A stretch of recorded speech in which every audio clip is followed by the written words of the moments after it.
So, a very, very warm welcome. Hello, everyone. I'm really happy to welcome you today to the first of our webinar series on starting on social medias, how and why. I am your host tonight. My name is Katja Silbermeier. I work for Boehringer Ingelheim as a technical manager for a very beautiful region called RCV, which includes Central and Eastern European countries.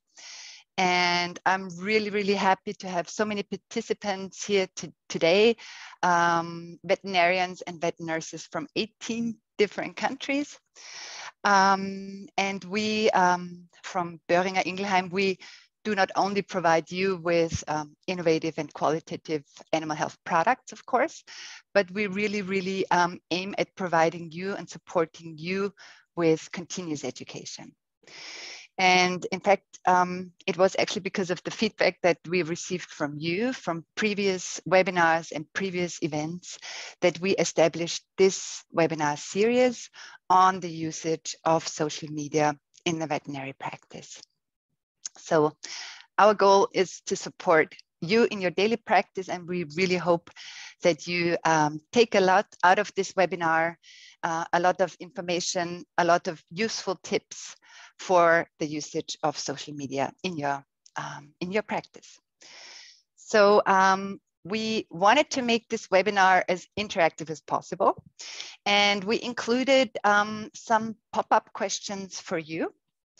And in order to try this out, I have created a little test question for you so that you can see the functionality of Zoom and that you get accustomed with these pop-up questions. So I would post my first test question to you, which is a very simple one, no worries. The test question is, can you hear us well? Because we would like to know if you can hear us. And if not, there is another functionality in Zoom called the chat function.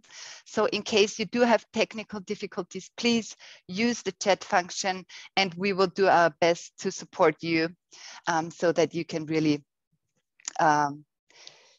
participate in this webinar.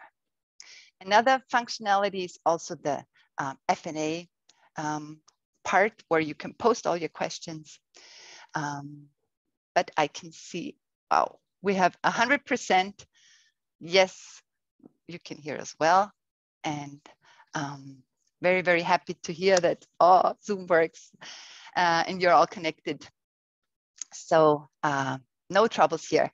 But please don't hesitate to use the F&A Q&A function of Zoom. We will collect all your questions and there will be a really big Q&A session at the end of the webinar, and our speaker is more than happy to answer all of your questions. So don't hesitate to make use of our speaker tonight. And we were lucky enough to get a really excellent speaker for you tonight, and I would like to introduce you to Valérie VOULIGNY. I practice her last name, so VOULIGNY is correctly spoken in French. She is the strategic director and head of life communication. So she's really an animal health expert. She knows her business. She's a communication expert. She's a graduate from the Canadian Business School in Montreal and has a certificate from the Copenhagen Business School. She has 7 years of experience as a product and marketing manager in the animal health industry in Canada and in France. So she has kind of both perspectives, the North American and the European perspective. And so in sum, she has almost 20 years of experience in animal health.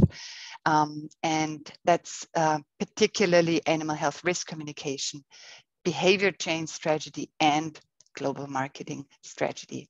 So thank you very much, Valérie, for being our speaker here tonight.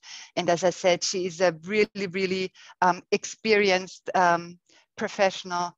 Please use the Q&A part, ask your questions, and we will be here to answer them after the webinar. So I would like to hand over to Valérie And thank you. Thank you so much, Ketia. Hello, everybody. I'm going to switch because now you see a lot of me, way too much of me. Okay. Thank you. Thank you to Boehringer Ingelheim for giving me this opportunity to talk with you. And thank to you for being here. I mean, communication in the animal health sector is really my passion. So I'm so happy to be able to talk to you, to, I hope, motivate you to communicate in your daily clinic, of course, but also on social media, on the website and everything. So before we get into the social media and everything, let's get a little bit of the context of why we need to communicate. Well, the first thing, and there will be a part about small animals and producing animals, but the first thing that you probably realize now in your clinic on a daily basis is the increasing importance of pets. I mean, not only in numbers, because I mean, we can tell that the number of cats are increasing worldwide, the number of dogs a little bit less, but still very important, but also their place in our society, their place in our family, everywhere. I mean, you're challenged every day about that. I mean, animal welfare and everything, it's very challenging. And there is this raising of pet parenting. So the problem is that based on that, now we have people that are more and more informed that wants to have better and better care for their pets.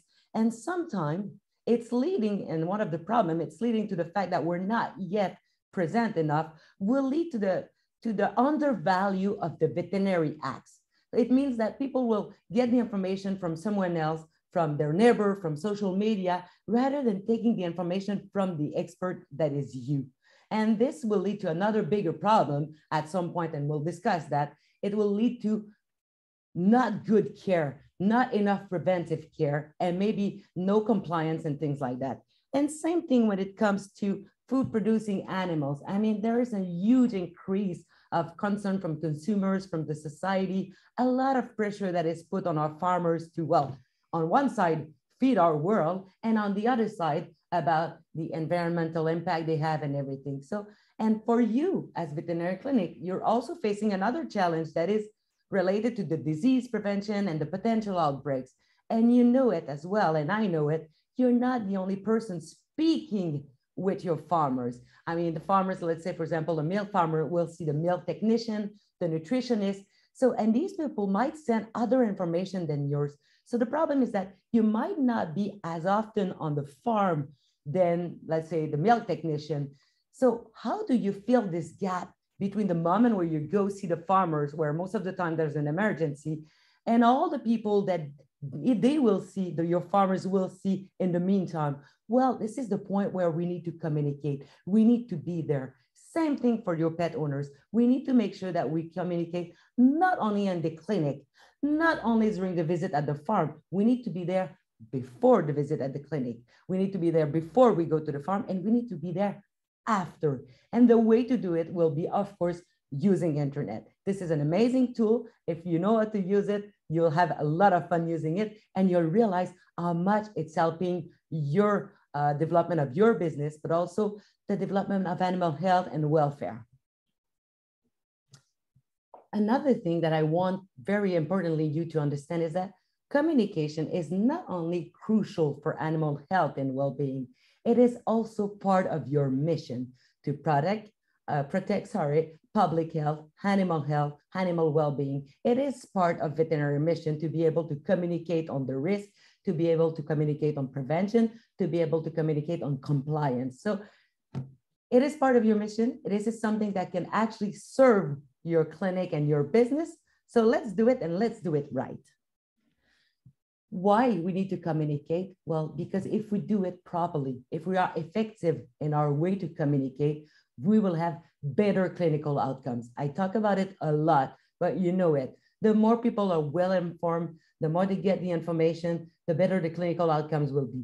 The better the satisfaction of your clients will be as well, such as increasing, like I said, compliance to your recommendation.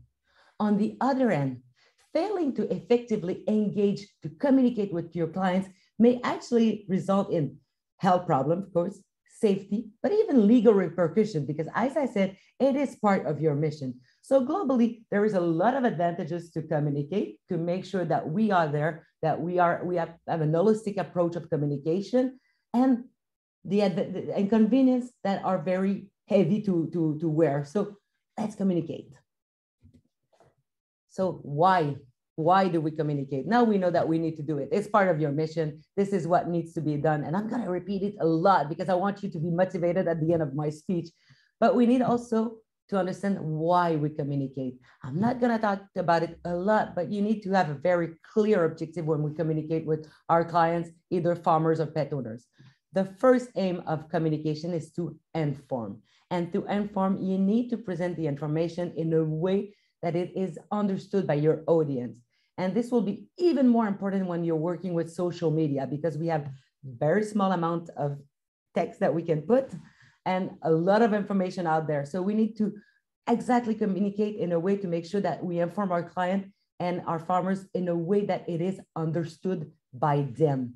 So which means no big technical information. And you know it also when you're doing face-to-face, because communication is also face-to-face communication. You need to make sure that you present the information in a way that people can understand.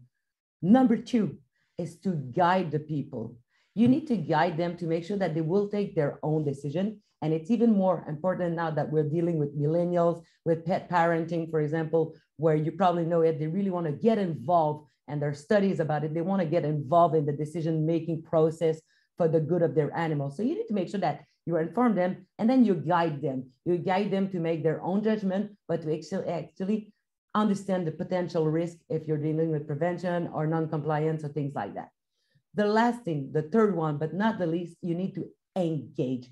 You need to make sure to get the active support of the person you're talking to, either in face-to-face or in social media or on your website. You need to be clear about the action that you are expecting from the person you are communicating to. And this is why we will always aim at action. And I will repeat it over and over during my presentation. And I'm sure you're going to get it at the end. Action is key. We communicate to make sure that people are aware. That's the first thing. Let's say, for example, I need to be aware of potential diseases my cat can get. I need to be able to be aware of so many things about my animal, but this is not enough. I need to understand, okay, I am aware that my cat can get diseases, even if it's an only apartment cat. But now I need to understand what it means. I need to understand that this risk is important and may, for example, kill him or give him in a disease that will be difficult to cure and things like that. Okay. Third one, I need to be convinced. Okay, I need to be convinced that vaccination is a good solution.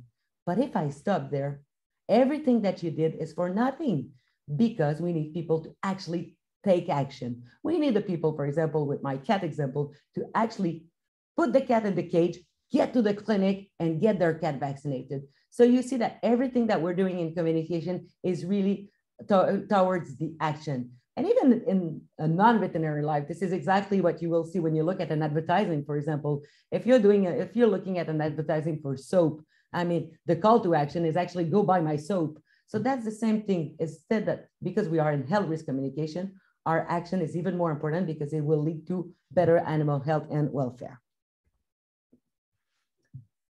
But this is not always easy. This is not always easy for you to communicate in this world. And this is why we need to be present on social media, because if you are not, other people will be.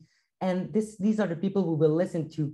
Well, in fact, you are the expert. You are the real champion when it comes to animal health communication. So this is why we need to be there, because we live in a changing world where really, I mean, I don't want to go back to the last 2 years, but it was amazing. We live in a world where we just went out of a pandemic.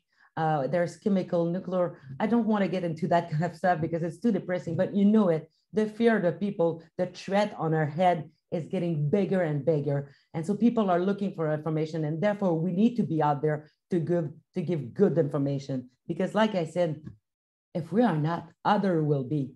And this is an era of information. I mean, I think this is a funny data, but in one day, in 2022, in one day, a person received more information than a human being used to receive in a whole life during the medieval period.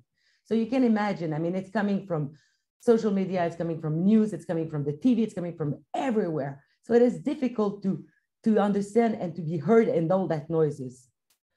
And this has led to a little bit of fragility towards the expert.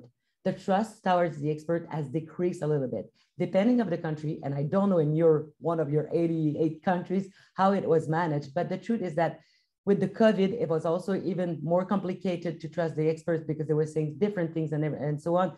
So now we need to get back. We need experts to get back there to be heard between all those noises. So that's my question. How can we be actually heard to make sure that we accomplish our mission to protect animal health and well-being, and even more protect public health, because we know that 70% of the diseases, of human diseases, are from animals. So therefore, our mission in communication is not only about protecting animals, it's also public health code that we are protecting. Well, to be heard, we need to adapt our communication according to the situation, but also taking into account our audience, their perception, and where we can find them. And the truth is that nowadays, your clients, the pet owners, the farmers, they don't meet anymore in a coffee shop well, maybe some farmers, but my dad was a farmer 35 years ago, and there were no internet. So the only place they will exchange information was actually at the coffee place, so having the coffee after the morning session and everything. This is no longer the case. Your people, they don't meet in a park. Your people, they just don't talk with the neighbors. They meet on social media. This is where they get the information. And this is where we need to be heard, to make sure that what we are saying as experts, that what you are saying, that the protecting that you are trying to do is being heard from your people. But before, because now we're going to get into what social media, understand a little bit. But before, if Katia is okay, we're going to start with our first quiz to know how much you know about social media. So the first question will be, what do you think is the most popular social media overall? So Katia, can you take over and maybe do the quiz? Yes, I'd love to. Thank you very much. So I posted the question, and the question is, what do you think is the most popular social media overall? And we gave you 5 selections. There's only one option you can select. So what do you think is the most popular overall? So still people voting.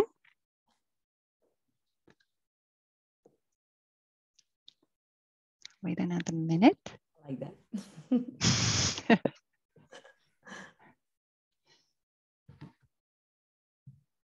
Yes. So, but I think there is a clear tendency now. Mm-hmm. So 44% of our participants said that Facebook is the most popular social media overall, followed by Instagram, YouTube, TikTok, and 2% said Twitter. So what do you think, Valerie? Is that? Oh, I think they're good. I think they're good. I just wanted to test them, but I think they're really good. That's true. Facebook is I'm sorry, just a quiz came up. Facebook is the #1 social media. It's still the #1 social media by far. Just an interesting data. If Facebook was a country, it will be the #1 country in the world. So it will be bigger than China, than United States, than any kind of country like that. So it will be the #1 country. So when I'm telling you that your people, they actually meet on social media, it means that we need to manage a whole country. I don't want to scare you by that. What I mean is that in an era where we used to meet with our neighbors, we used to go outside with friends and take their opinion about our pets, about their cows and things like that. Nowadays, we have the access to a complete country to give information to us, to follow those people. So this is very important. So Facebook is #1. And then we'll see that you are very good, because I could tell that YouTube and Instagram were really, really, really close. And you can see TikTok. TikTok is raising a lot, is expanding a lot, but we'll talk a little bit more in detail for each of those social media. So now we know why. We need to communicate. We need to make sure that we are heard. So we are the person of reference. We will build a good trust. People will follow us, and they will know the right thing to do for their animals. But there's also a lot of benefits for you to be on social media when it comes to health communication. The first advantage for you is that it will allow you to have interaction. You'll be able to interact, and you know it. And even more nowadays, I don't know how it is in your country, but I know that in many countries I'm working with at the moment, I mean, The veterinarians, they are overwhelmed. The clinic, they are overwhelmed. They cannot even accept new clients because it's too busy, which gives you very little time for interaction. But that's okay, because you have social media. You can generate interaction. You can count on your community to actually help you communicate about essential information. Let's say, for example, today is really hot in Paris. I don't know how it is in your country, but it is really, really hot. Completely different than ways it should be. It's like 35 or something like that. Social media will allow you to have interaction with your community, to remind them how much it is important to rehydrate their dogs and things like that. This can be done very, very quickly, right away. They will share it with their friends. Hey, Cecile, don't worry. No, remember, you need to hydrate your dogs. So this will allow you interaction. It's a very low cost. It costs not much to be on social media. You just need to open a page. We'll talk about resources a little bit later during this presentation and a little bit more during another webinar, but it's a low cost. You don't need to invest a lot of money compared to printing. For example, if you want to print a leaflet, it's very complicated. You need to go to the printer. Social media, it's low cost, it's effective, and it's quick. It also gives you the ability to tailor your messages. You can always send a tailored messages considering the situation that you are dealing with. It's easy. We can adapt it all the time. If you look at the leaflet or even your website, it's not always easy to correct it right away. The website should be for grounded information that you want to transmit on a regular basis. But with social media, you are able to tailor your message to adapt to the situation, to adapt to the Christmas season, for example, if there's something you want to tell, to adapt to Easter season, to say, hey, just a reminder, don't give your pets chocolate. It's not good for them. So this is really easy to adapt your messages. It also provides you a safe space to give information, a place you will control. And remember that if you're not on social media, you're not able to control anything. And I know that sometimes you may be afraid of being on social media means that you may receive some bad comments. Well, you guess what? If you're on social media, you'll be able to manage that. If you're not on social media, you'll never know that people are talking against you or saying bad comments and so on. So this is a safe space, a place where you can control your image, where you can control the information you want to give to your pet owners and your farmers. It also makes it possible for even small clinics to reach and engage with a much wider audience. I'm talking a lot about the cat because I know it's a struggle nowadays to get the cat to the clinic. I mean, the pet owner is often stressed, but with social media, you'll be able to engage with a cat owner that you may have seen only once or twice, but you'll be able to engage with that kind of people, the people that you want to tell them, hey, remember, you need to bring the cat to the clinic. You might not see it. Your cat might not show the sign of diseases and things like that, but we need to see your cat. So you're able to engage with an audience that you don't see as often as you wish. And also Facebook will allow you, for example, this is for Facebook, but any social media will allow you to promote some services, some offers that you want to promote if you have something different. For example, let's just give an example. You started a pet food delivery from your clinic. You can have a pet food delivery directly to your clients. This is a good place to say that. Hey, Mr. So-on, you're struggling with time to get your pet food. Hey, your clinic will do it for you. So that kind of stuff, you can promote it also on social media. But the question, what social media? Because we see it on Twitter, TikTok. I mean, you were struggling. I said some people put TikTok, some other put WhatsApp. I mean, it's not that easy. YouTube, what social media?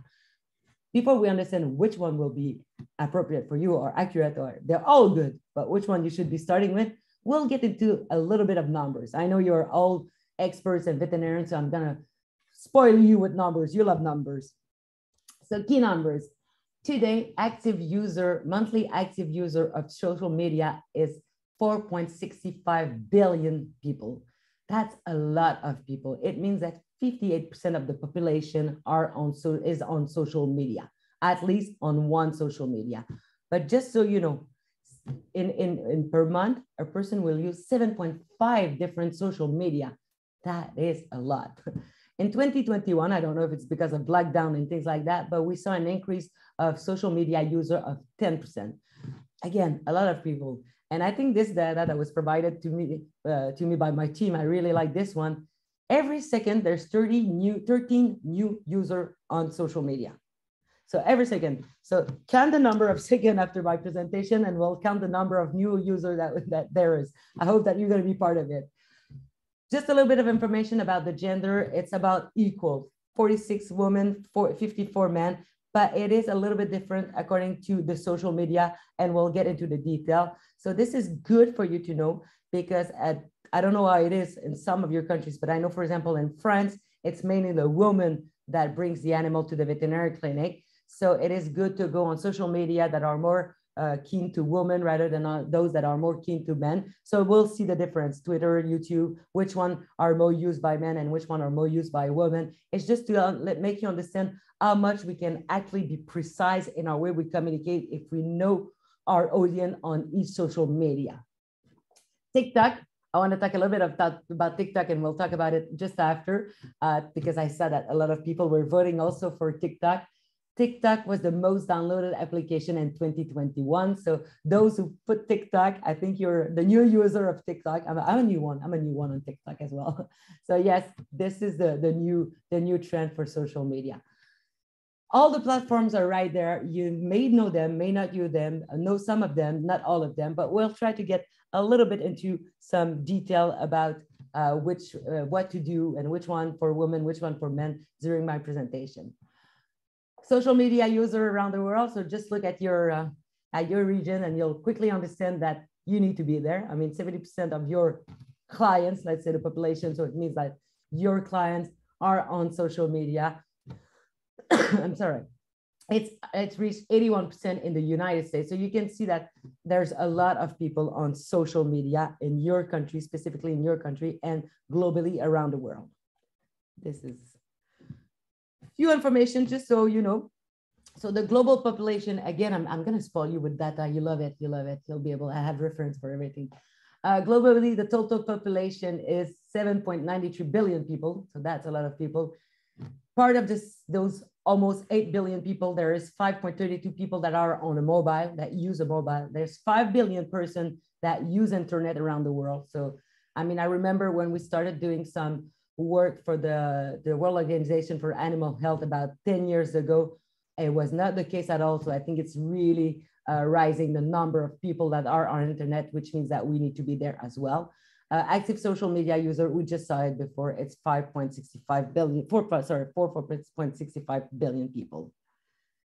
So, okay, talk to your clients. Just a few numbers. We got to get a little bit more into detail, but we need to understand how to talk to your clients and potential clients. And the one thing that we need to remember, and I'm going to insist a lot about this, and this is true also in your clinic, it's true everywhere. We need to build trust and credibility. People need to trust you. And I will repeat it over and over because this is things that I mention all the time at the veterinary services around the world. If you do not have the information, just say you don't know.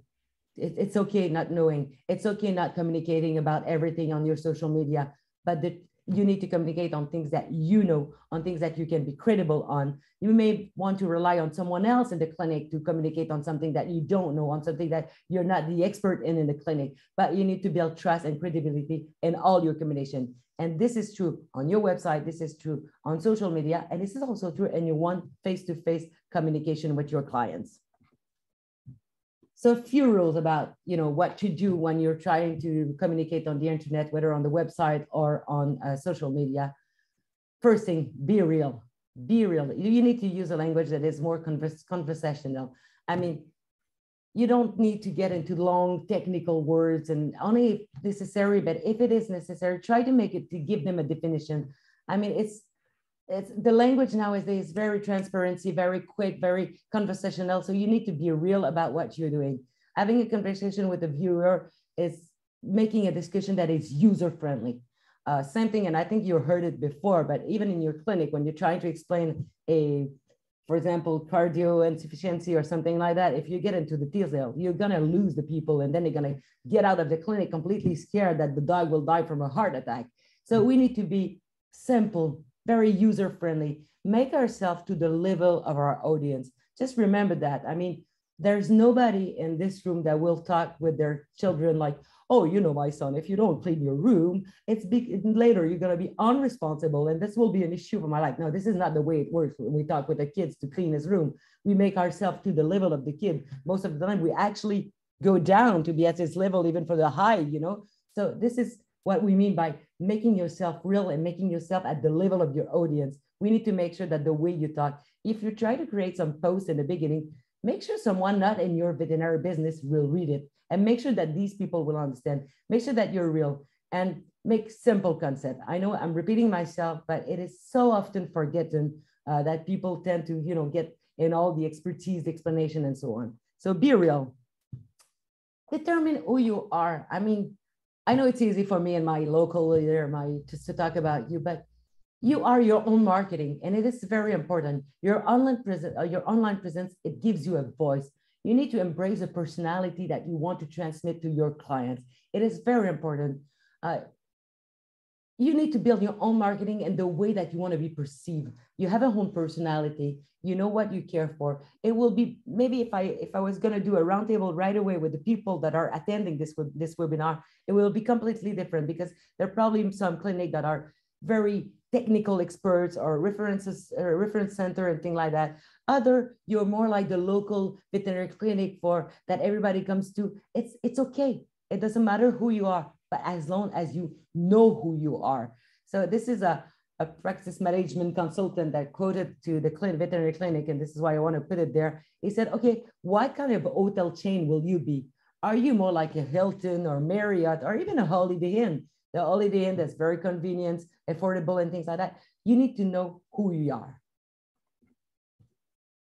Commit to updates. We'll talk about it a lot today, of course. And I don't want to scare you with the commit to updates, but it is important.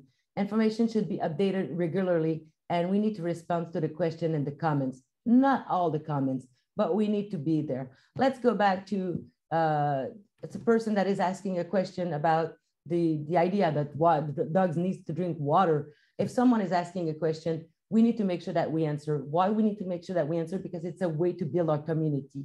And also because people know that you have interest, their interest at heart. And it is very important. People want to be considered. I mean, in this era of social media, I mean, the reality is that people, they love what? They love me. I want to know what's in it for me. I love me. I want you to talk about me. I want you to answer my question. So we don't need to answer all the questions, but we need to make sure that we commit to the updates, that we commit to answering some of the questions when we go on social media. Add photos. We'll talk about it and we'll see some different posts, but it is very important to put pictures. A nice picture will tell a story much better than a long text. We need also, and it's very interesting, we need to change it and add pictures often. And just, you will be surprised, and just think about it, because I'm sure you have it in mind. Even just changing your profile pictures. I don't know if you did it on your own personal social media lately, but when you change your profile pictures, I mean, the number of comments that you receive, just by changing your profile picture, everybody's like, oh, you're looking great. Where are you? Oh, I've been thinking about you. So these are just because people, they like to see the changes, and also because you come on top when you do that kind of changes. So make sure that you put the photos, that you change your own profile pictures sometime, so you will make people react. Use stories about your clients, because if you can take pictures, it will be very interesting to use also your clients on your social media. Check out the competition. And when I mean check out the competition, it's not because I want you to compete, because most of the time you have your era or your area and things like that, but just look at their page and look at it on a perspective of what do you like, what you don't like. Get your first impression. If you go see a clinic and you say, oh, I like this, I don't like this, it will also help you to build your own do's and don'ts that you don't want to do on your Facebook page or on your website, but also those that you like. I mean, even I'm an agency, and sometimes I go see other other websites to say, oh, I like that. This is very well done. So go look at the competition, look at other industry, but mainly at your own competitors in your region or in your country. Manage your page. Manage your page. The page doesn't mean that you need to do everything. It means that you can either decide to do the maintenance in-house, or you can decide to give it to an external supplier, but you need to manage your page. Just remember that you are not alone. And this is something I really want you to get out of my presentation today. You probably have in your team someone that is really interested in doing that. someone that is already really good on social media, on website and things like that, make sure that you embrace and embark all your people in your teams. Make sure that you have a meeting to say, okay, what is our personality, guys? What do you think we should be communicating on? Who are we? This is the kind of things that will be fun to do with your team. There is probably someone in your clinic that can do it for you, 1 or 2% that can do it in your clinic for you. If you don't have the time, if you don't have the desire to do that, and I would understand that, make sure that you have someone. It can be in-house or as an external supplier, but I'm pretty sure that in many cases, you have someone in-house that actually likes it a lot and will be more than happy to do it for you. And then also you can reward them. It's a very good way of managing the people. It's, you know, giving them responsibility that you will not take, and it's fun for them. And my last point, and I think you all got it, get to the point. Make sure that when you communicate on social media, people understand exactly what they need to do. This is why I started in the beginning of my presentation about action. It is good if people are aware of and so on, but what we need action. We need people not to give that kind of food because it can cause some obesity. We need people to make sure that they go until the end of the antibiotic prescription that you did, because we know that it will manage antimicrobial resistance. But they don't need to know that it will manage antimicrobial resistance. What they need to know is that when you have a prescription of 7 days of antibiotics for your dog, you give it until the end and as prescribed by your veterinarian. So this is what they need to understand. We need to make sure that we know exactly what is the objective behind our communication every time that we do it. Because this is true. The experts tend to talk like that. You know, they give a lot of information. And I'm going to go back to my water for dogs because it's too hot. And then as an expert, you may explain the whole process of dehydration and how it will influence the health and how it is difficult and so on. But truly, this is not how I listen. The way I listen is this way. I want you to get to the point. Give your dogs water because it can be complicated to deal after. That's it. And then you can give me the information, the justification. But the first thing I'm listening to is, what do I need to do? What's in it for me? So before we go into the detail of what you need to publish on what social media, another question with Katia. Yes, thank you very much, Valerie. So we will start the second question now. And the question is, the main goal of having Facebook page is to, there are multiple answers possible. So the main goal of having a Facebook page is to find new customers, to build a community, and or to improve your visibility. So what do you think? What are the main goals of having a Facebook page at all? So very interesting. They're really good, to be honest with you.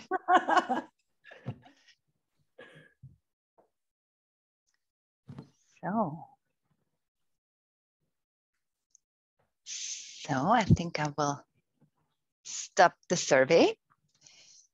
And the result is, so the majority of participants, they voted for build a community, which I think you most probably agree, followed by improve your visibility. And the last one is to find new customers. So what do you think? I think that you are really, really good. I got nothing to teach you. Now, what I think is that you're right, because you build a community first, and this is the main goal of Facebook. And this is why we're going to talk a lot about Facebook, because it's an ideal social media for veterinary clinics. So this is where I want you to start. But yes, the three answers are good, but by building a community, it will improve your visibility. And it's by building a community that you will be able also to find new customers. And I do want to say one thing, Katia, on this part that is really important to me, because again, I mentioned it in the beginning that at the moment, I know that many veterinary clinics are not even looking for new clients because it's, I mean, they're overwhelmed. There's so many work and stuff like that. But it is the time to, it's when we are successful that we need to build this community, because it does take a little bit of time before we build the community. So therefore, when the decrease will happen, because maybe one day it will decrease a little bit, or you will start hiring people and you will have more possibility to take more clients, it will no longer be the time to build your community. You need to start building your community right now. It's when we are successful that we need to change, that we need to put new things in place so we are able to find new customers when it's going to start decreasing. So for those thinking like, oh, Val, come on, I cannot do it right now. I'm overwhelmed. I have enough clients and things like that. I will say the other thing. Yes, it is the time to do it right now. It's because we are doing great that it is time to implement that kind of change. And I think you can also see it in animal shelters already. So, you know, with Corona, we had a lot of adoptions of new pets, but actually we can see full shelters already because people don't know where to place them, you know, once they go back to the office. So yeah, you might be right. It will equal out eventually over time again. So to be honest, I hope not. I hope the veterinary clinics will maintain this level forever. And I just hope that they will hire more people and things like that. But I just think that we need to think about it right now before it's too late. So, and we need to find new customer and improve your visibility. So therefore, yeah, building a community is key for the two other. So where and what to communicate. So let's have a look at it, okay? Okay, more numbers. You're gonna be tired. Okay, Facebook. I talk a lot about Facebook, and this is why I wanted to ask the first question in the quiz about Facebook, because this is, I mean, as we saw, the #1 social media. So we need to be there. It's easy to use. It's not complicated. And mostly also because the people that we find on Facebook are mostly in your target clients. What I mean by that is that we have 51% of women, 49% of men. So it's kind of equal. It's easy to find, but we also have people between the main people, the main population on Facebook is between 25 and 49. So exactly the target that you do want to attract to your clinics. We'll talk a little bit about the younger one after. And because Facebook is really good, the goal on Facebook is to build a community. It's easy for you to put forward your services, your offers, but also it is good for you to show the behind the scene of your clinic. And this is the kind of things that I think is good also to build a trust. So people, I mean, when they bring their animals, the veterinary clinics is such a different service from other service that we can find, because when we bring our pets to you, or even for farmers, it might be a little bit different. But when we bring our pets to you, I mean, they love them. This is why I talk in the beginning about parenting. They really want to trust you. They want to make sure that you are a good human being, that you care. They want to see that you care. And by using social media, it may excuse sometimes when you're busy and you don't have as much time as to care, but it is a good thing to show the behind the scene in your clinic. So if it's Tom's birthday, for example, it's good to put the cake for Tom at his birthday that is basically made of chocolate because Tom likes chocolate. It's a good thing to do that kind of things. It's good to show your clients. It's good to show, for example, if you manage a surgery that went really, really well, it is important. Don't put anything too dark. We don't want to see blood everywhere on social media, that's for sure. But it is good to show the dog that is, you know, standing up, walking again because you did this orthopedic surgery and it went well. This is the kind of thing that people like. And this is the kind of thing that will build your trust and your credibility with your community. So just a few tips on Facebook. You need really, really to publish videos and images. We're going to get back to that. You need to encourage also the reaction. You can, you know, are you more a cat or a dog person? Put a heart or put the thumbs up, depending on what you are. You can also use Facebook ads, but this is something we will discuss a little bit later because now we're just covering the basic of the social media. So what to communicate? Okay, 84% of the people say that they have been convinced to buy a product or a service by watching a video. So video are very, very, very good. And again, you can get help. I know that at Boehringer Ingelheim, they have videos. So if you're not able to do the videos by yourself, don't hesitate to get the help. There are content out there that you can use, okay? Just go get it. So #1 things to publish, #1 that really engage with your Facebook community is video. #2, photo. Photo are very important. It can be a photo from your clinic. It can be from a dog or a cat that you just treated. For farmers also, it can be even if, for example, you may have it in mind, but I remember waking up at 4 o'clock in the morning, going to a farm because we were doing a photo shooting. And we took a photo at this moment with the farmers, with the sun rising. And we just put it to say, oh, good start of the day with the farmers, so-and-so. it is good. It is a good photo. People want to see it. It's real, it's authentic, and it is a photo. You can also do direct live. It's come in number 3. And the number 4 that is, you should not be forget, is the link. You can share someone else's link. For example, I will talk about the World Organization for Animal Health, because they do share some very good information that you know that are valuable information. You can share that kind of link. You can share many things. You can even share also the link of the pizza next to the one that your clinic really loves. You know, I don't know if it's pizza, but in France it's pizza, for example. And there's this pizza place that you go all the time. Remember that you are in a local, in a small distribution. So you can share the pizza from the link from the pizzeria that you love to go. People will go there, and next time they will come to the clinic, they will say, hey, by the way, doctor, so I just got a pizza from this place. You're right, they're really good. So you can share different things, but be authentic, share link, videos, and photo on Facebook. Instagram, all right. Instagram, so I saw it was, struggling with the other one. It's coming, it's a very, very good one. And the most important things that you need to know is that you can share on Facebook and Instagram almost in the same time, just a few clicks, and you can share on both, which is ideal because Instagram is a little bit younger in terms of population. So we have 16, oh, this is a mistake from my side. No, it's between the 16 and 25 is the one for TikTok. I'm sorry, just been the last correction, but it does target a younger population. It's a bit more woman. So it is good to share on both Facebook and Instagram, but we're going to see step by step what you can do. It is the goal on Instagram is to highlight your business, to show the activity, to post the image on your profile. So it's really good to show that. It will also help you promote your service and offer. And also you need to connect with your community. I know I've been talking about it a lot, but it is exactly the same thing than Facebook. Show real scene, show things happening in the clinic, make sure that you are real. And also it is important, just a few tips, to have a strong identity. So when I say that you are your own marketing, make sure that you know exactly how to communicate. You can even brand or put your clinic logo or things like that. Make sure to have a strong visual identity because people will need to recognize you through your old Instagram page. And even more importantly, use relevant hashtag. This is very important. You need to use a relevant hashtag, and we're going to see after you need to use at least one hashtag.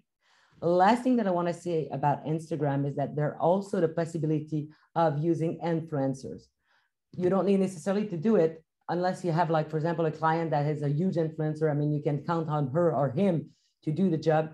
This is very trendy at the moment to use influencer on Instagram.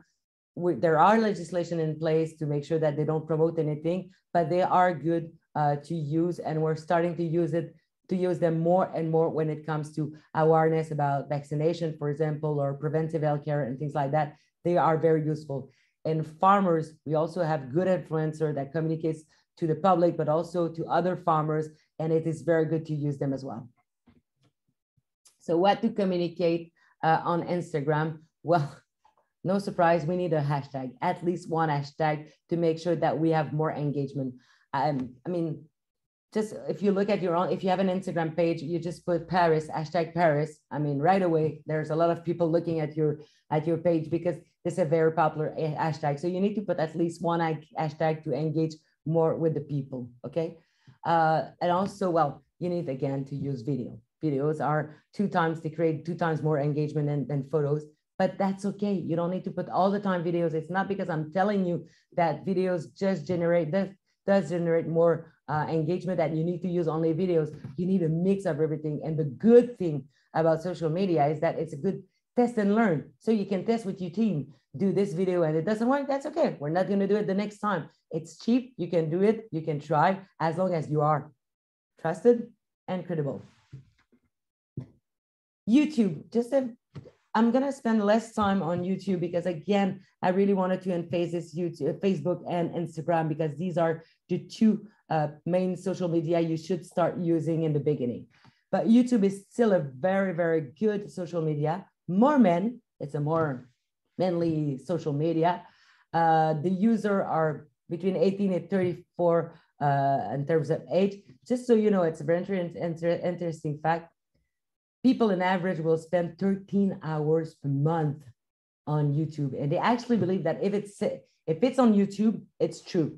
So again, I think my idea is not to tell you that you need to be on YouTube tomorrow morning. The idea is just to tell you that the information is out there. We need to control it. So we need to be there as well, because people in a large majority, they think that because it's on YouTube, it's true.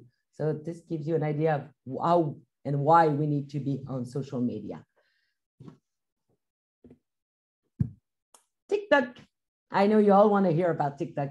This is a very interesting social media. TikTok is for younger people. Just so you know, 75% of the people connected on TikTok are between 16 and 25 years old. So it's a very, very young social media. It is the most downloaded one in 2021. It is very growing, but again, we need to be very present to get some followers and everything. We need to be very, very much there. So it's not necessarily the first place to start with. We need to have a certain tone that it should not be too serious. So if it's not your style, it might not fit with you. So you don't really need to be there, but it is good to know it's out there. It gets you closer to the younger people. And it really brings a high engagement rate. But again, we need a particular tone to communicate on TikTok. We need to be very committed to TikTok. So therefore, not necessarily the most appropriate social media to start working with. Unless, again, you have someone in your team that is really good and passionate about it and knows how to do it. But again, that will not be my first choice. A few words on Twitter. Twitter, same thing. It's an amazing social media. I mean, they're all amazing social media. Twitter is fantastic to monitor and control your e-reputation. The problem about Twitter is that you need to tweet all the time. And this is not necessarily, I mean, it's not your main job. We need to be honest. Managing your social media is not your main job. So we need to start at baby step. And baby step will not be Twitter because, you know, you need to connect and interact a lot with your community. You need to share new contents all the time. It will help you improve your visibility, but you really need to be there. And it's also a media that is for hot information. So you need to make sure that you're always upfront of what is coming. So more men than women, a lot of people on those social media because you can see the numbers, but again, not necessarily the best place to start with for you guys. Okay, so just what we know now. We know one thing. Whatever you choose in terms of social media and web page, we need to know, one thing. We need to be consistent. People need to recognize you throughout the whole social media. It's only on Facebook, that's okay, but we need to be consistent with who we are, with our marketing, with the personality that we want to give to our clients, with everything that we need to transmit. We need to keep our posts interesting and engaging. And again, it might look very vague when I'm telling you that, but it's a test and learn. Try, see what's interesting for your clients. I don't know if you're in the region, for example, if I was living in Liverpool, I will sometime do a post about football. Hey, it's football night. Just remember that noises may disturb your pets. So make sure you use maybe this kind of product or things like that. This will be perfect. So make sure that you are interesting and you are engaging and that you know your audience and you know what will bring them the value, okay? Be open to different ideas and suggestions. This is very important as well. Gather your team together. Maybe they have ideas. Maybe people around you, they have ideas. Maybe you can listen to what pet owners are saying and things like that. And just be open to the suggestion. It's always good to try. Be authentic. I think I said that enough. And know your social media goals and act accordingly. You need to know what you want to do on social media. And therefore, you need to act accordingly. If you want to build a community or if you just want to be present to make sure that you control your image, it's different. So you need to know why you want to go on social media. Is it to get closer to your clients? Is it to get closer to a bigger audience and so on? But we need to know, and you need to act accordingly also in terms of image and marketing. Just a few things. First thing to do, but right now, I was thinking when I was preparing this presentation that I will give you 10 minutes to make sure that you have the accurate update your Google My Business. This is very, very important because Google Business Profile is one of the most effective tools when you are working with local businesses and you are local businesses. Actually, there's a study that shows that 80% of customers who search via a mobile device for a product or services, they call within the 24 hours thanks to Google. You need to have it up to date. You need to make sure that the time are correct, that the clinic openings are correct. It's an easy way. It's something very easy to be and to do on internet. So you need to do it right now, tonight. Okay, just look at your own and you'll be surprised. Sometimes the schedule are not right. So you need to do it right away. So create your Google business. It's very easy and it's the first step to do. What do you need to do? Well, you just need to create a Google account. You can use either an existing email or make a new one. And then you visit accounts.google.com and you select create an account to get started. Very easy, first thing to do. All right. So in practice, what can I do now? What can we do right away before our next webinar? Okay. So first, make myself clear. I'm sorry, I feel like a teacher. I feel a little bit alone when I'm in this room. Update your Google My Business. Make sure it's accurate. Verify the ownership. Also verify that you are the owner of it. It is very important. Sometimes people can buy it just to make you pay for it. So make sure that you look at it first. Second thing, get your first impression. I know some of you may have created a Facebook page a long time ago, never went back. So go back, go on your website and try to look at it through the perception of your clients. Try to look at it with the eyes of a pet owners. I know you're not, but you try to make yourself at the level of the audience that I explained you before to see, okay, what do I think? What kind of information I'm looking and not finding? Get your first impression of your own webpage, your own social media. If you are not yet on social media, Facebook is a good way to start. If you're just getting started, let's go. We'll start with Facebook. It's a home base. It's easy. It's more adult use Facebook, and it's the clients you will get are right there on Facebook. So that is a very good way to start.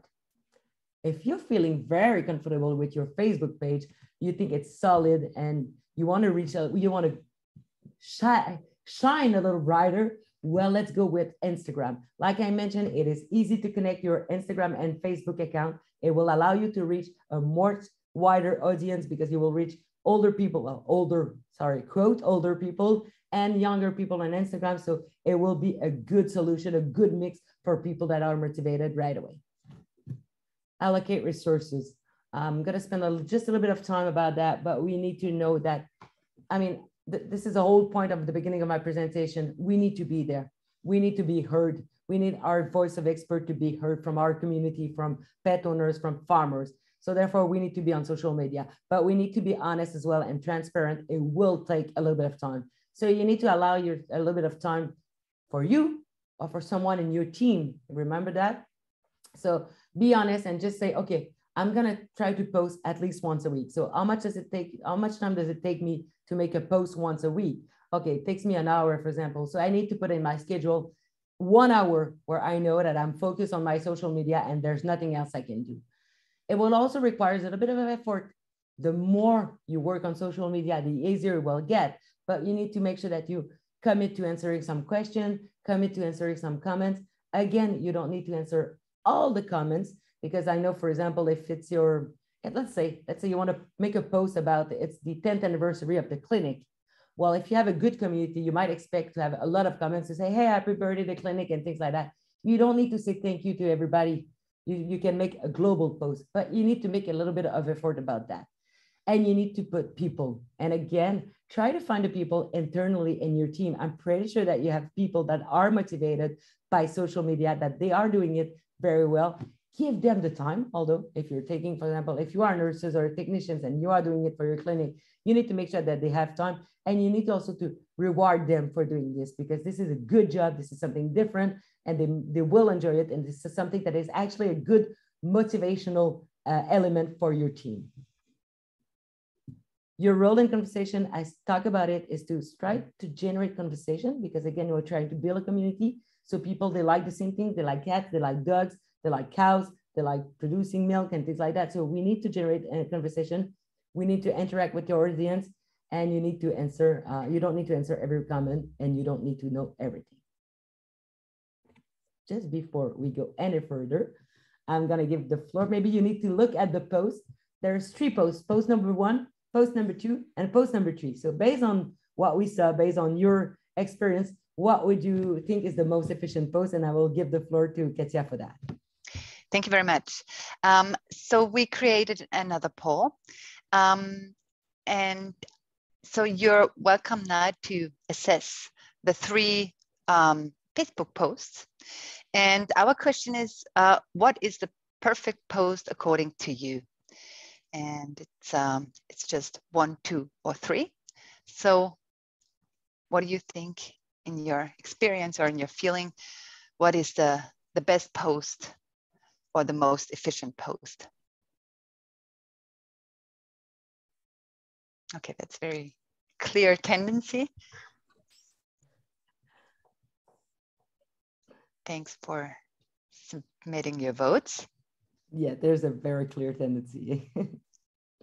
And actually it would be my tendency as well, because I would feel like, okay, you know, I still would like to read some information. I don't know, you know, which one is the right one, but in my personal view, it would also be number 2, which has 78% of the votes, followed by number 3. And 7% even said number 1. So what is your recommendation, Valerie? Okay, I think the cardiologists vote for number 1. I would like to vote for number 1. I think it's a surgeon or a cardiologist or something like that. No, the recommendation. The scientist. Well, let's just have spend a little bit of time on number 1. Number 1 is very good because it gives a lot of information. You might not have time to read everything. And I'm trying to slow down. Yes, but it's too much text. As we saw, we need at least 1 image on Facebook. It's too much text. People would not read it. And when you scroll, remember that I have it here. You see it? We scroll like that, you know, you do that like that. So if you don't catch the attention, if you don't get the attention of the people, you will not be seen. And unfortunately, well, lucky for us, we work for animals, and animals, they grab a lot of attention on social media. So you need to put at least 1 picture. Number 3, Katja, is not good neither. Okay. It's only a picture. So we need a little bit of information. This is what I said. These are the rules when you come to communication, and they really truly apply when you're using social media. You need to grab the attention of the people. We call it the 7 C's. So we need to grab the attention of the people, and a good visual, a nice cat like this one is very good to grab the attention. And even the sentence, because they trust you. Okay, yes, I know my cat does trust me. So I do grab the attention, but grabbing the attention is not enough. At one point, we need to justify what we mean by our image. And this is why number 2 is better, because we actually explain what we mean by because they trust you, I vax my cat, because vaccination in cat is very important, and so on. And this is the text that you can see. Also, number 3 doesn't use any hashtag and doesn't send back to a link. And as we saw, this one is mixing an image with a link so people can get more information. So it's a good call to action to go and see more information by clicking here. And there is an hashtag. Good for you, Katja? Thank you. Yeah.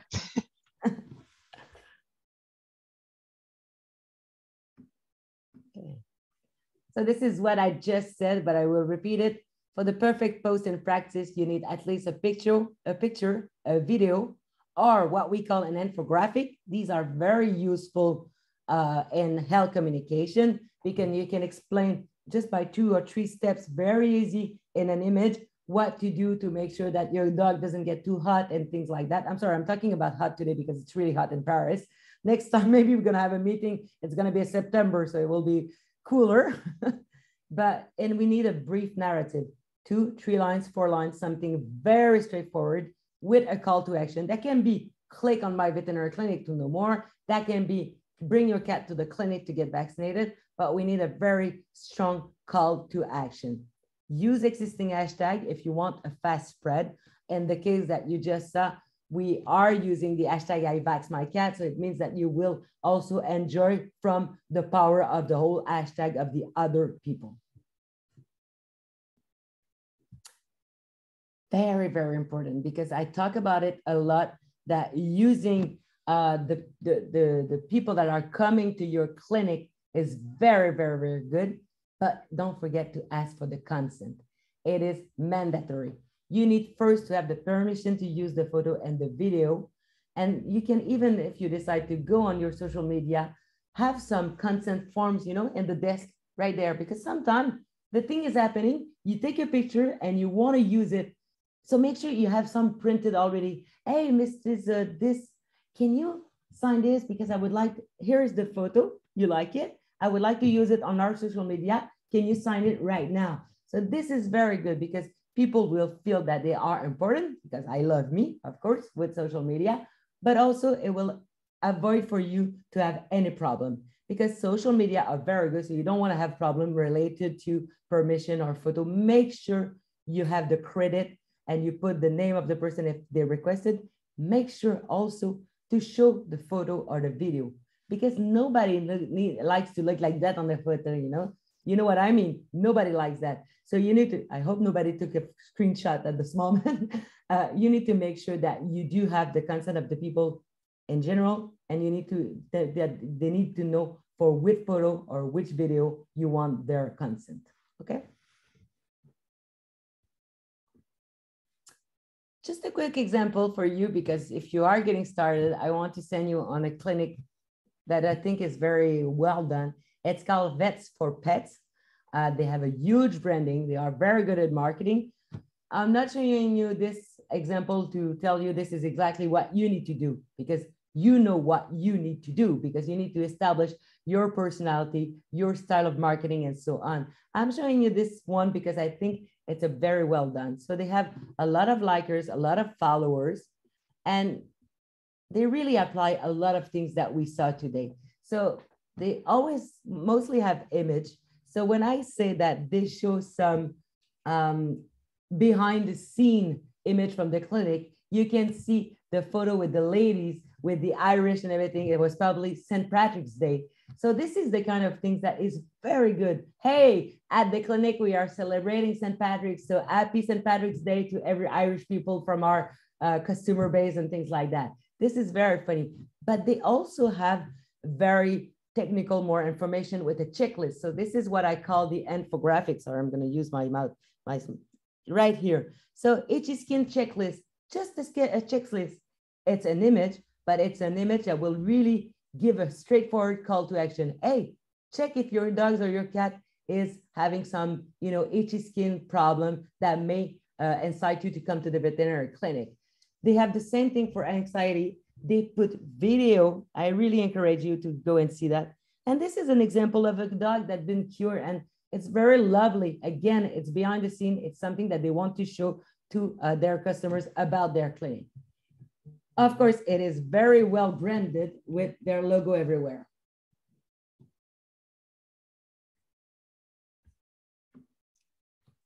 Just a small wrap up on my side. I'm going to try to do it very slowly. Take home messages from this first webinar. Number one, communication is part of your mission as veterinary professional. You need to do it. We need to be heard. We need people out there to understand that you are the reliable source of information, okay? Communication is not only a way to drive success, but it will really contribute to improving animal health and well-being, because you have the trusted information. We know we can trust you, so you need to tell people what to do. You need to guide them, to inform them, and push them to action, all right? Number three, social media have become a must when it comes to communicating. We have no choice between, I mean, let's say an average of 58% of the population is on social media, which means that your clients, your farmers, your pet owners, they are on social media. Social media allow to generate interaction and to talk to clients and gather a strong community. To clients that you may not see all the time, you will create a community, you will shine brighter, and you will also be able to talk with clients that you may not see as often as you would like to.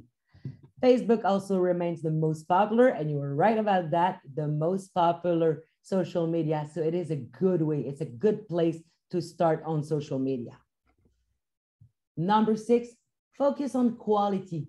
You may not be able to do everything, but like I said, it is while we are being successful that we need to start communicating on your website, on social media, but focus on quality. Don't try to do everything. Don't finish this meeting by starting a Twitter, TikTok, Instagram, Facebook account. Focus on small things. You can start with Facebook, then go for Instagram. Just do it baby step, but do it correctly to build your trust and to build a strong community. When you're talking, even face-to-face, but even more on social media, get to the point. Make sure that you are straightforward and you don't get into too much explanation that people might not understand. Be authentic and open. I think you know it. You are your own brand. You need to communicate about your services, your clinic or your corporate clinic. So you are your own brand. Use images and videos, of course. And the last one is probably my favorite one. Have fun. This is something you can do as a team in your clinic. This is something that you can create that can even become, as I mentioned, a very good management tools for the clinic. And that's it for me. Thank you very much. We would like to finish with the last quiz before we go to the Q&A session. And since you all did such a good job with the question, it's a bit more complex. So actually, the last question consists of two parts. The first one is, do you use social media on a personal or professional purpose? Which one of those do you use? Do you use Facebook, Instagram, LinkedIn, TikTok, Twitter? And do you use them on a personal or a professional, or for both personal and professional purposes? So please scroll down a little bit so that you can also answer the second part of the question. Thanks for voting. Very interesting to see. Yeah. Well, very connected. Okay, let's wait some seconds more. Oh, okay. So almost all of the participants, they use Facebook, followed by Instagram, LinkedIn, TikTok, and then Twitter. And most of them use it for the professional and the personal purpose, followed by only for personal, and 14% of the participants only have a professional social media. Very interesting. It is. But Facebook is number one, just like me. I'm also a Facebook user. I love Instagram. Well, thank you. Thank you very much. Thank you for your participation. And before we go to the Q&A session, I would just briefly mention the next upcoming webinars that we have for you. So there is a bit of time for you to prepare your Google page and to get used to Facebook and maybe start your Instagram account. The next webinar will be on the 22nd of September, same time at 7 CET. And so we will really make use of this introductory part of the webinar to go into the second part and really look at social media in practice.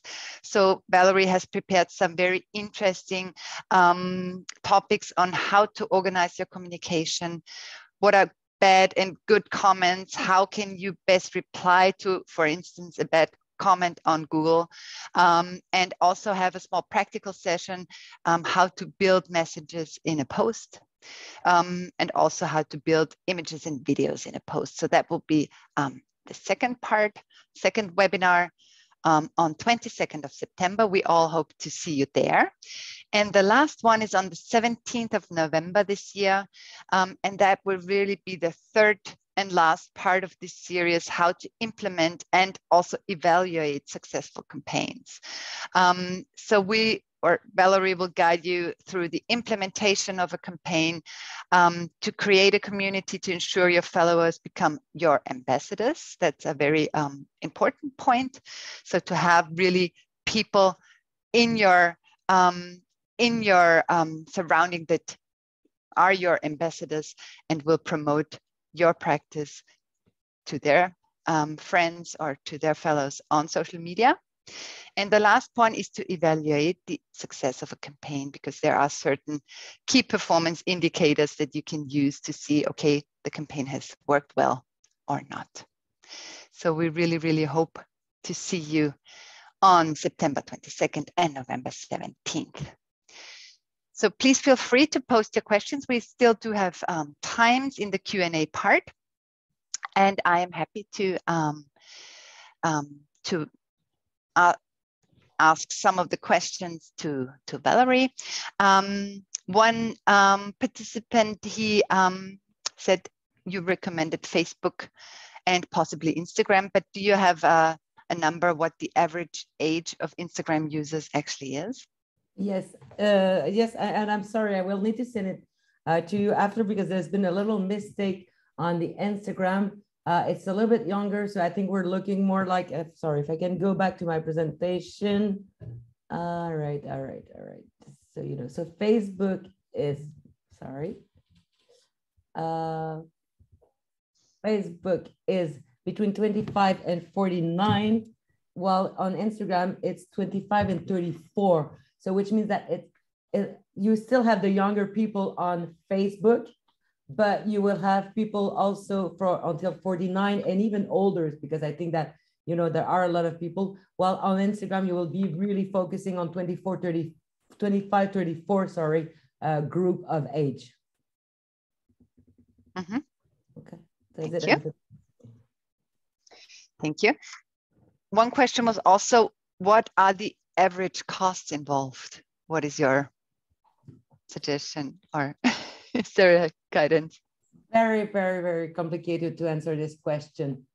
Why is it very complicated to answer the question? Because it can be absolutely zero in a way, because the cost will be human resources if you do it internally.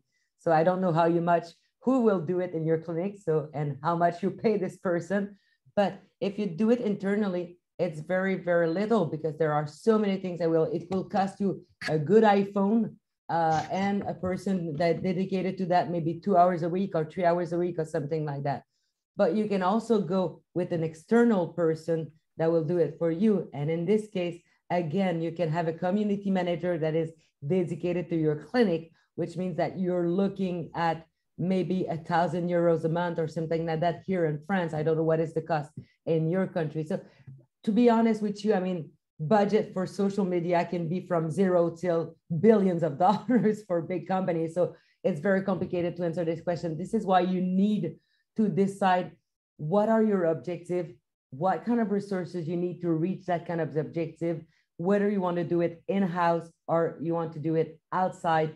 These are the kind of questions that you will answer. Do you want to put, and even you can even do it the other way around. You can say, okay, I want to allow an envelope of €5,000 this year for my social media.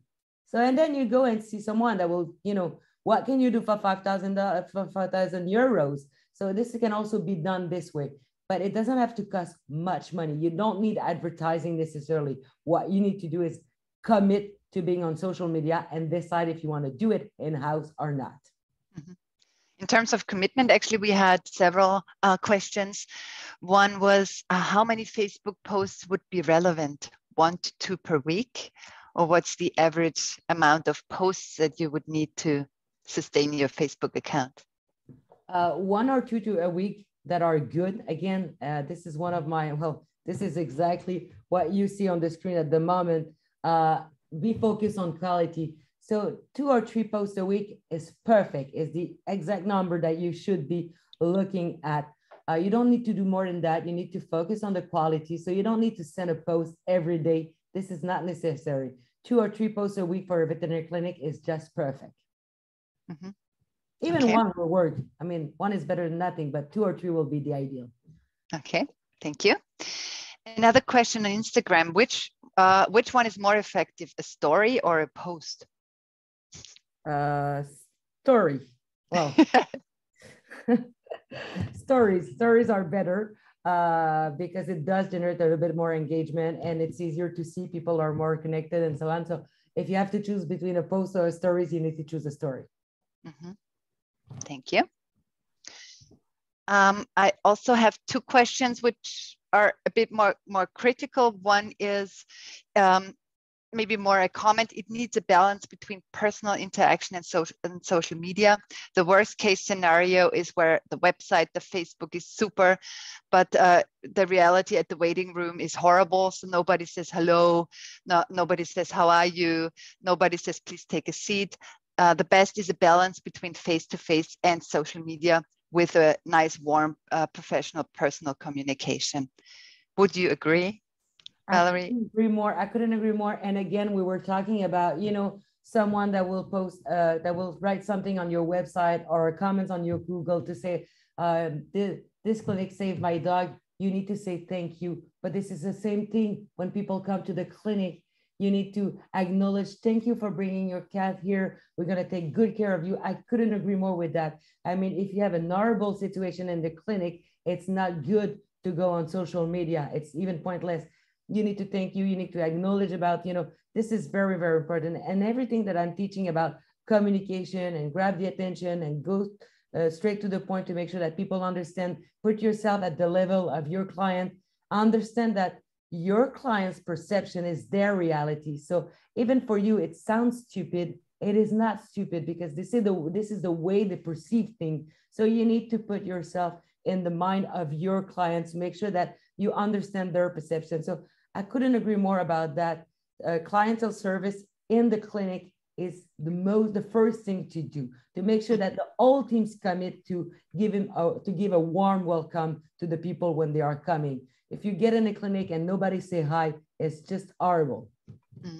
Yeah, it's about being authentic, of course. You know, yeah. That's also what you mentioned in your presentation. You know, absolutely. Be real, be authentic, and yeah. Otherwise, we all have that kind of image where, you know, this is what we are not. We are working with animals, with people, with, you know, living things. So it's very important to be. It's even more important for us. But we all have that kind of. I mean, even for us in agency, that kind of example where, you know, you look at an Instagram and you feel that this person is absolutely perfect, eating chocolate all the time and so skinny and things like that. This is not real. This is not happening. And people will not, they don't want that. So same thing, if you are going to show a perfect clinic where everybody is happy, and then when you get to the clinic and everybody is fighting, it's pointless. So it's exactly the skinny woman eating chocolate. So don't be the skinny woman eating chocolate.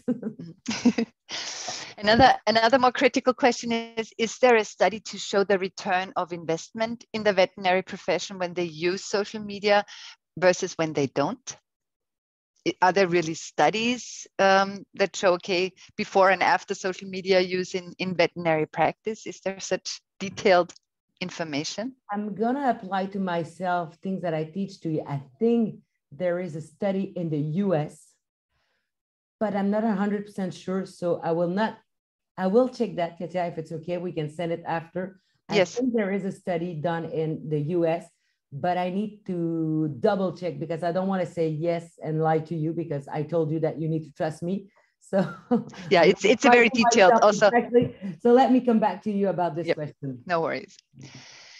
And another question was, but I think this is more really than the next webinar's topic is more on bad comments. So if you get a bad comment on social media, what can you do to keep up the appearance and protect your image? I don't know, Valerie, I think this is more really topic for the next webinar. Am I right? Or I want to make sure people will come back. So I'm going to do this one for the next webinar. This is teasing as well. Yes. Well, thanks for the question. Thanks for the question. And one more question was, I'm not sure if you know, but I guess, are we allowed to post the patient's blood work or surgery pictures without the consent of the owner? No. I also not think so. Yeah.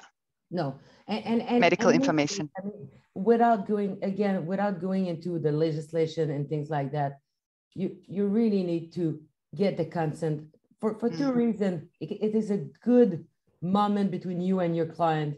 because it's a moment where you say, hey, I want to show everything that we did for your dog, because I think it's a very interesting, and I think it will interest our community. So the people are so happy to talk about their pets. I'm talking about pets in this case, but even farmers, they are so happy to talk about their cows and about, you know, their milk production and things like that. So you really need, it's going to be a good moment with your client. And on the other side, it will avoid you so many troubles. So never publish anything without the consent.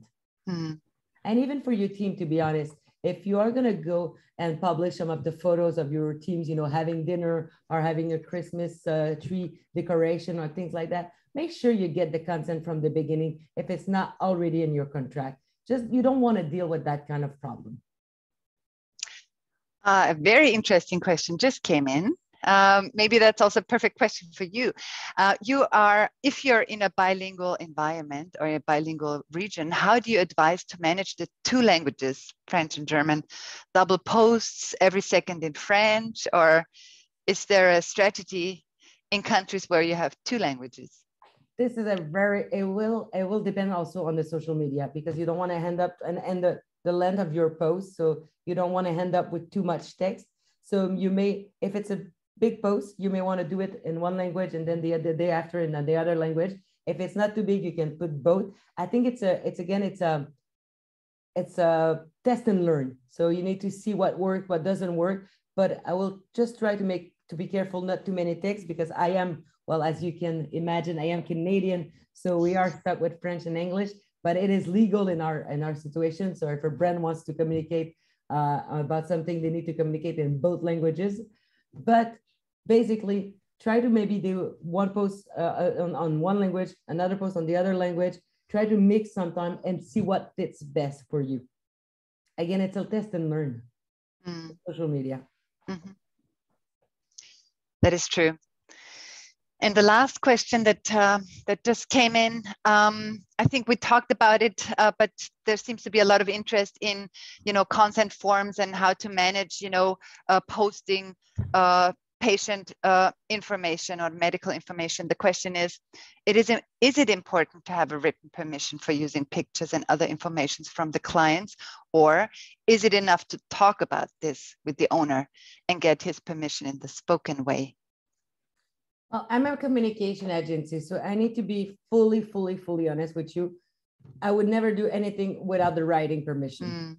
So I think it's just, again, it's something that's supposed to be fun. It's something that is supposed to be a good moment. And you know it, Katia, and I know it. I mean, maybe one day this patient, this client of yours and the patient of yours that you cure this something that happened and he went out of the clinic, he's perfectly fine. And then you may come back 2 years after with something that you cannot cure. And then the clients can get mad. And just because they're mad, they're going to sue you for this picture that you use, that kind of thing. You need to make sure, and I'm sorry to give that kind of example, but it does happen. I mean, I would like to believe that everybody is good in a perfect world, but it is not the case. So if I were you, I will just not take any risk and make people sign. And a good handshake might be good in some situation, not in this case.